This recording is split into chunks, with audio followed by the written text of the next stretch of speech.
دوسری مرتبہ جو ہے نا وزیر اعظم منتخب ہو گئی بے نظیر، تو پھر جا کے مولانا ان کے ساتھ حکومت میں حصہ دار بن گئے، شامل ہو گئے۔ اب جس طرح کے معاملات چلے آ رہے ہیں اس کے اندر اگر ہم جمہوری سسٹم کو دیکھیں گے تو وزیر اعلیٰ کی حیثیت نہ سربراہ مملکت کی ہے، اور یہاں عدالت ہے، فوج ہے، ریاستی سسٹم ہے۔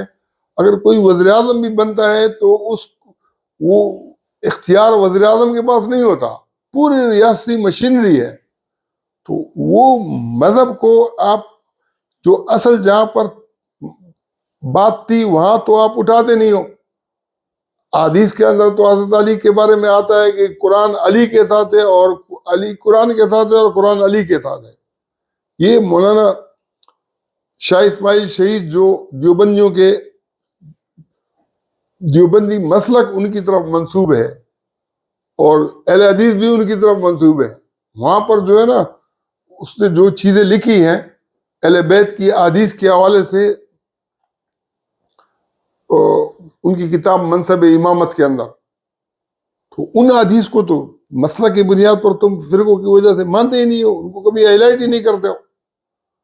اور جہاں حدیث بخاری کے اندر ذکر ہے اور جس وجہ سے ہے اس کا تذکرہ بھی نہیں کرتے ہو۔ میں کہتا ہوں کہ اگر مریم نواز وزیر اعلیٰ بنتی ہے تو جس طریقے سے مولانا فضل الرحمان کے لیے جائز ناجائز کا مسئلہ جو ہے نا آپ شریعت کی بنیاد پر مت نہیں بنا سکتے، اس طریقے سے اس کے لیے بھی مت بناؤ وزیر اعلیٰ کی۔ جیسے مفتی محمود کا وزیر اعلیٰ بننا غلط اس لیے تھا کہ ان کے پاس وہاں سیٹیں نہیں تھی، اور مریم نواز کے پاس بھی اکثریت نہیں ہے، دانلی بھی ہے، سب کچھ ہے، لیکن اس کے باوجود بھی افراد تو اس کے اپنے ہیں۔ 220 کے کتنے افراد انہوں نے شو کر کے وہ اپنا جو ہے نا وہ جیت لیا ہے۔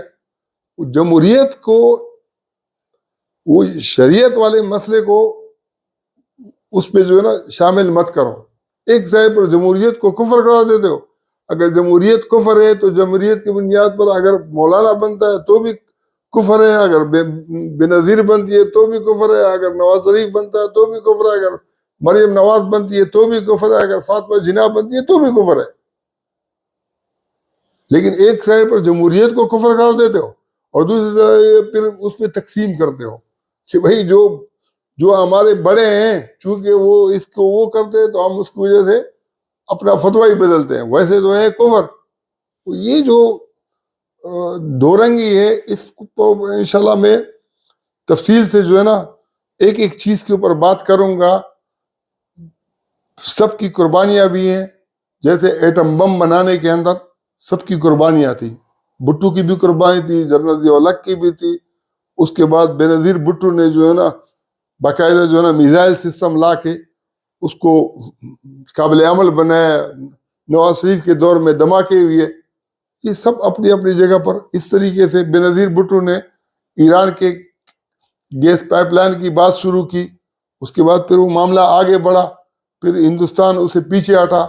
ہندوستان اس لیے پیچھے ہٹا کہ اگر پاکستان اس کے ساتھ معاملہ طے کرے گا تو ریٹ اس کو کم دے گا، تو پھر میں بھی اسی ریٹ کے اوپر لوں گا کم ریٹ کے لیے۔ باقی وہ ایسے بہانہ بنا رہا تھا۔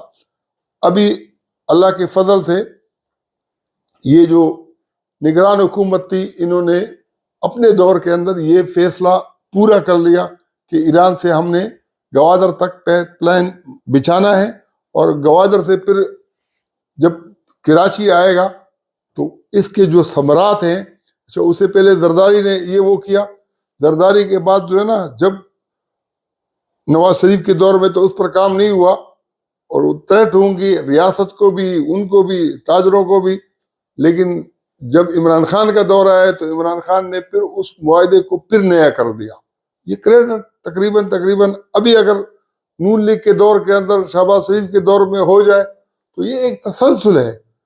اس طریقے سے جمہوریت کے لیے مولانا فضل الرحمان نے نوابزادہ انصر اللہ خان کی طرح سب سے زیادہ جو موجودہ سیاسی سسٹم میں قربانیاں دی ہیں، لیکن یہ آخر میں جو یہ پی ڈی ایم کا مسئلہ چلا اور پھر نگران حکومت میں جس طریقے سے شمولیت اختیار کی، یہ اللہ نے اس کی عزت رکھی ہے کہ یہ جیتے نہیں ہیں. اگر یہ صوبہ سرحد کی حکومت ان کے سپرد ہو جاتی تو یہ اس کا پھر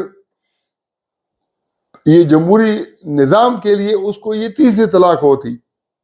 پہلے بھی الٹے پلٹے معاملات ہوئے ہیں لیکن ابھی بالکل پکا ادھر چلا جاتا، لیکن اللہ تعالیٰ نے اس کو بچایا ہے. ابھی بھی مذہبی رنگ و روپ کے اندر نہیں، جو فیض عیسیٰ کی غلط فیصلے ہیں اس کے خلاف پوری قوم کڑی ہو جائے. اس سے جو زیادتیاں کیے ہیں، جو کر رہا ہے وہ بالکل بھی غلط ہے، لیکن ایسے انداز کے اندر نہیں کہ آپ کا اختلاف کچھ ہو اور معاملہ آپ اس کو مذہبی رنگ دو. پہلے بھی تحریک انصاف نے بڑی غلطی کی تھی جو نون لیگ کے اوپر خود شامل تھے اور ان کے اوپر الزام لگا دیا. اب بھی اگر تحریک انصاف کو غصہ دان لکھائیں اور پھر مذہب کے حوالے سے لوگوں کو جنونی بنا رہے ہیں تو یہ اس کی دوسری بڑی غلطی ہوگی. جو میں یہ سمجھتا ہوں کہ یہ ہماری سیاست، ہمارے اخلاقیات، ہماری تہذیب، ہمارے مذہب کے اوپر کسی پر بھی اس کے اچھے اثرات نہیں پڑیں گے. اگر قادیانیوں کو یہ جو تفسیر اس کی ہے، تفسیر صغیر، اس کے اندر جو ہے نا اس نے یہ کہا ہے کہ جو اللہ نے فرمایا ہے کہ یؤمنون بالغیب وما انزل الیک وما انزل من قبلک وبالآخرۃ ہم یوقنون. آپ سے پہلے جو کتابیں نازل ہوئی ہیں اس کے اوپر بھی ایمان، غیب پر بھی ایمان، اور آپ سے پہلے والوں پر، اور جو آپ کی طرف نازل کی گئی ہیں اس پر بھی، اور آپ سے پہلے جو نازل کی گئی ہیں اس پر بھی. وبالآخرۃ ہم یوقنون. اب وہ آخرت جو ہے نا وہ صیغہ ہے مؤنث کا، اور مؤنث تو یہ خود کو کہتا ہے کہ مجھے حیض بھی آتا ہے. اگر لوگوں کو خالی بتایا جائے نا تو یہ تفسیر سے کوئی بھی متاثر نہیں ہوگا. وآخر دعوانا الحمدللہ رب العالمین.